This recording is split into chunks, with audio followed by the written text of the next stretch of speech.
100%. यावेळेला तुम्ही जर बघितलं 2 रुपये वाढ आम्ही देतो म्हणतो लिटरला, म्हैशीला 12 रुपये आणि 6 रुपये आपण गाईला दरवाढ दिली. सगळ्यात विक्रमी नफा यावेळेला झाला. त्यामुळे आपण दुधाचे दर वाढवले. शेवटी नफा वाढला म्हणजे काय, दर त्या रूपात शेतकऱ्याला जास्त पैसे मिळवून देणं याला नफा म्हणतात. त्यानंतर आपण निव्वळ नफा जास्त दाखवला. त्यानंतर आपण जागा मुंबईमध्ये नवीन घेतली. नंतर दुधाचा विजेचा प्रकल्प तयार केला.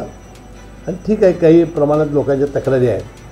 मी असं म्हणणार नाही की 100% हे दुरुस्त झालं, म्हणजे माझं मते 90% तर नक्की दुरुस्त झालेलं आहे.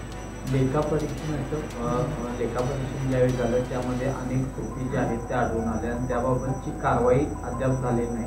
सर्किट बेंच देखील यामध्ये याचिका दाखल केली आणि सर्किट बेंचनं संचालक मंडळावर कारवाई का झाली नाही याचं उत्तर आता कोकणच्या ते चुकीचं आहे. तसं नाही झालं. मध्ये ज्यावेळेस सत्ता 1 वर्ष नव्हती, म्हणजे आम्ही युतीच्या सत्तेच्या बाहेर होतो. एकनाथ शिंदेसाहेब ज्यावेळेला मुख्यमंत्री होते, विखे पाटील साहेब दुग्ध विकास मंत्री होते, त्यावेळेला ही टेस्ट ऑडिट करण्याची ऑर्डर झाली होती. ती चॅलेंज करण्याचा प्रयत्न दूध संघाने केला. हायकोर्टने सांगितलं तसं करता येणार नाही, ती चौकशी होऊ द्या. ती चौकशी झाली. टेस्ट ऑडिटचा रिपोर्ट आला आणि त्यामध्ये टेस्ट ऑडिटच्या रिपोर्टमध्ये काही निष्पन्न झालं नाही. आता जे बेंच सर्किट बेंच पुढे गेलेले आहेत त्यांना याची कल्पना नसावी. आता ज्यावेळेला ही नोटीस मिळेल त्यावेळेस संघ त्याचं निश्चितपणे तिथं निराकरण करण्याचा प्रयत्न करेल. गेल्या काही दिवसामध्ये जाजम खरेदी असेल, घड्याळाची खरेदी असेल, यावरून आरोप होत आहे. गोवा सहलीची देखील जोरदार चर्चा. नाही, गोवा सहलीमध्ये स्वतःच्या पैशाने त्यांनी गेलेले आहेत. आता एखाद्या संचालक मंडळाने स्वतःच्या, आता आम्ही कोल्हापूर जिल्हा मध्यवर्ती बँक जाणार आहोत, आम्ही स्वतःच्या पैशाने जाणार आहोत. त्याबद्दल कुणी तपासणी करावी, जिल्हा मध्यवर्ती बँकेची करावी, गोकुळची करावी. आता जो जाधव आणि घड्याळाचा जो विषय आहे त्याच्याबद्दल संघानं सांगितलं की बाबा आम्ही योग्य पद्धतीने खरेदी केलेली आहे. आता अनेक खरेदी होत असतात, काही पद्धतीने खरेदी झाली असते त्याची चौकशी होईल. पण माझं मत आहे की आपल्या या दूध संघामध्ये हा आपला दूध संघ एक कोल्हापूरचा वैभव आहे. मला वाटते हा राज्यातला एक ब्रँड होऊ पाहतो. तर याला तुम्ही अपशकून करू नये अशी माझी कळकळीची विनंती आहे.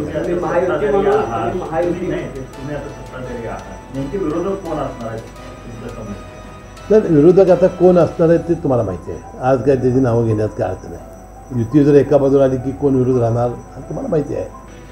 आता आपल्याला आम्ही युतीमध्ये आहोत. आता युतीमध्ये असल्यामुळे युतीचा धर्म निभावणं हे आमचं काम आहे. आणि त्यामुळं आपल्याला जे येतील त्यांना घेऊन जायला पाहिजे, जे येणार नाही. अजून काही माझी त्यांच्या चर्चा झाली नाही. परंतु धनंजय माडकांची माझी चर्चा झालेली आहे.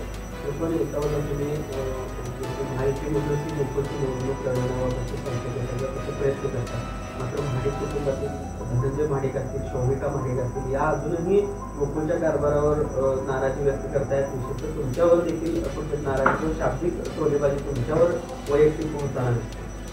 मी आता सांगितलं याच्याबद्दल एक लक्ष्मण रेखा आखली पाहिजे. नाही तर व्यक्तित्व विनाकारण थोडंसं मिठाचा खडा टाकल्यासारखं होईल. संयमाने घेतण्याची आवश्यकता आहे. महाडिक कुटुंबीय सोडलं तर बाकीचे सर्वजण आपल्या विचाराचे आहेत. नाही असं महाडिक कुटुंबीय आपल्या उलटं कुठं आहे असं नाही म्हटलं.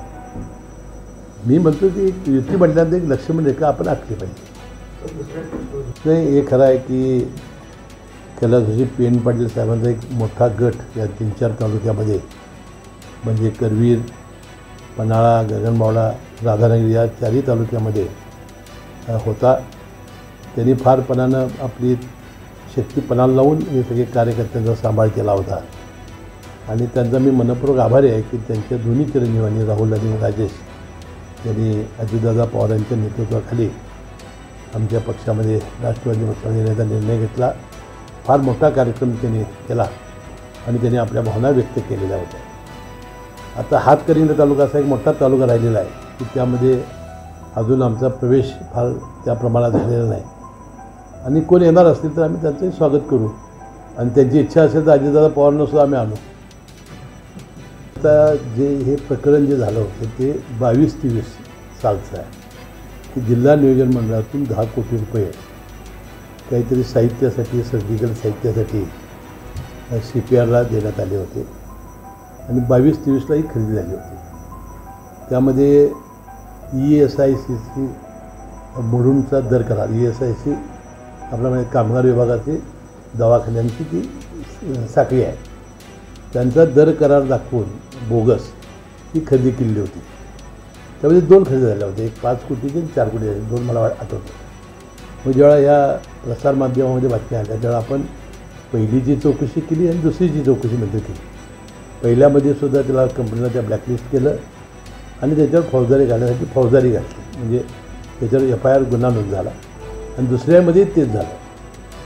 आता कंपनी ब्लॅकलिस्ट केली, त्याच्यावर गुन्हा नोंद केला, जे अधिकारी दोषी होते त्यांना कारणे दाखवा नोटीस दिली. आता जे शासनाने करायचं ते सगळ्या जबाबदाऱ्या पार पाडल्या. आता पोलिसाची जबाबदारी आहे, त्याला काय केलं त्यांनी, त्याला बेल मिळाला काय नाही मिळाला त्याची काय चौकशी आपण केलेली नाही. आणि आता ज्यांना याबद्दल शंका वाटते त्यांनी पोलिसांना जाऊन विचारलं पाहिजे बा याचं काय झालं नेमकं, मी विचारीन. आणि ह्याच्यामध्ये ही मोरे आले 24 फेब्रुवारीला आणि हे सगळी खरेदी झाली 22-23ला.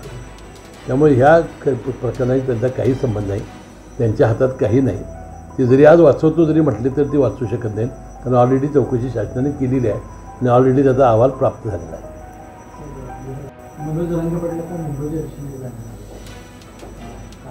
आता आमच्या या मराठा आरक्षणाच्या समितीची उपसमितीचे जे अध्यक्ष विखे पाटील साहेब आहेत, उदय सामंत सदस्य आहेत, ते मनोज जरांगे साहेबांना भेटत आहेत आणि मला वाटतं भेटल्यानंतर त्यांच्या काय मनातली काही शंका आहे त्या निश्चितपणे दूर केल्या जातील.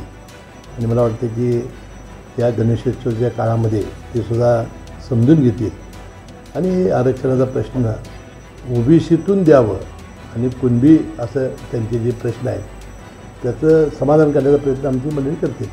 मनोज जरांगे पाटील कुठे ऐकण्याच्या तयारीत नाही, तरी समिती नेमकी यापुढे कोणताही निर्णय घेतला नाही. आज आंदोलन पुकारले, मुंबई जाम होणार आहे, त्यामुळे कुठेतरी हा समिती दुसरा एक पर्याय.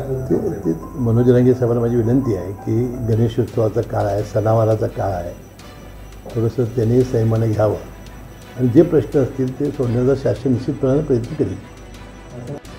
दुर्दैव आहे, खरोखर दुर्दैव आहे. अनेक वेळेला या थेट पाईपलाईनबद्दलच्या आणि जुनीसुद्धा योजना जी आहे त्याच्याबद्दल अनेक बैठका आपण घेतलेल्या आहेत. ज्या पद्धतीनं अजूनही प्रशासनाने लक्ष घालायला पाहिजे ते घातलेलं नाही.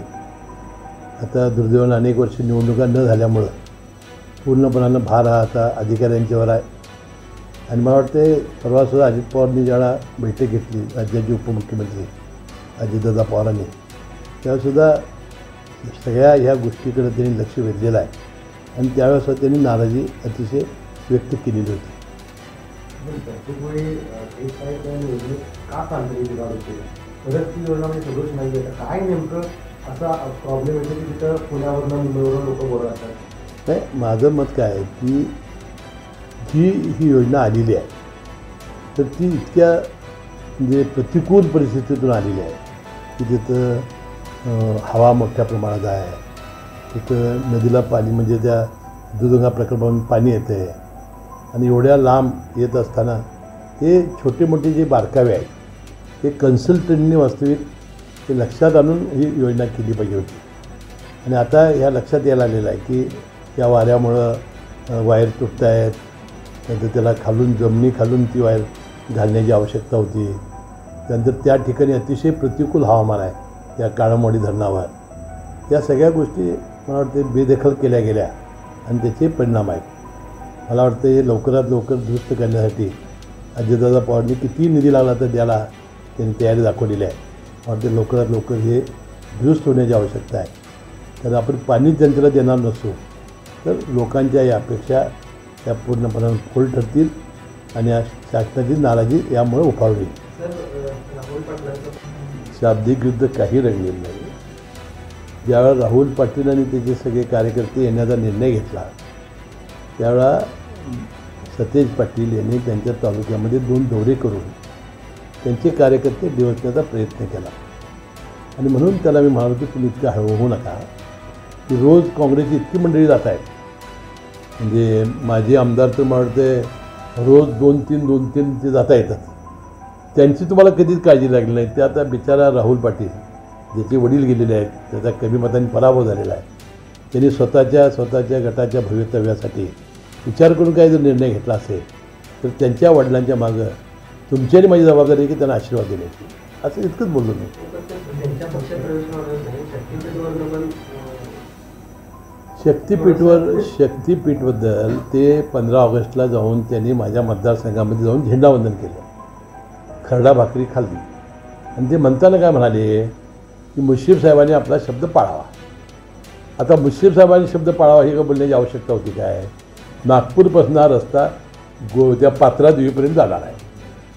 ठीक आहे, मी त्यावेळा माझ्या जिल्ह्यातील ही भूमी संपादन प्रक्रिया रद्द केलेली होती. मुख्यमंत्री महोदयांनी आम्हाला शब्द दिलेला आहे की बाबा तुम्हाला विश्वासात घेऊनच, शेतकऱ्यांना विश्वासात घेऊनच आम्ही या शक्तीपीठ रस्ता करू आणि आम्ही त्यांनी 2-3 आम्हाला अलाइनमेंटही दाखवलेले आहे. आता मला सांगा, इतकं जर हसन मुश्रीफनं वचन पाळायचं म्हटल्यानंतर निदान यांचे काँग्रेसचे नेते तर यांच्यावर राहायला पाहिजे नको. त्या नितीन राऊंनी पाठिंबा देऊन टाकला. मग मी असं म्हणालो की पण नितीन राऊतला सुद्धा खडला भाकरी बोल खायला बोलावं पाहिजे तुम्ही. हाच शब्द आता त्यांनी हसन मुश्रीफ शब्द पाळावा तर तुमची माणसं राहिनात ना. आणि त्यावेळी मी म्हणालो होतो नेते मंडळी घट्ट राहिली पाहिजेत आणि शेतकरी जास्त मोबदला देऊन जाणार असतील तर आमचा नाईलाज आहे असं मी त्यावेळी म्हणालो होतो. तर हे बघा आता 2 पक्षाच्या 2 विचारांच्या आता बाजूने आम्ही आहोत. ते आहेत महाविकास बाजूला, आम्ही आहोत युतीच्या बाजूने. काही थोडंसं शब्दाला शब्द लागणारच, परंतु काय व्यक्तिगत मैत्रीच आहे. शेवटी राजकीय हे राजकारण आहे. ते एका पक्षाचे प्रमुख आहेत, मी एका पक्षाचा प्रमुख आहे आणि शेवटी काँग्रेस पक्षाचा माणूस येताना त्यालाही काही बरं वाटणार नाही. आणि शेवटी आम्हाला स्पेस कुठं आहे? काँग्रेस, उभाटा आणि पवार साहेबांचा पक्ष, आज आम्हाला स्पेस आहे ना. आम्हाला माणसं जर यायची असतील तितकीच घेतली पाहिजे आणि आम्हाला जर स्थानिक स्वतः जर निवडायचे असतील, निवडणुका जिंकायची असतील आणि आमचा नंबर जर 1 आणायचा असेल तर आम्हाला हे करावंच लागेल.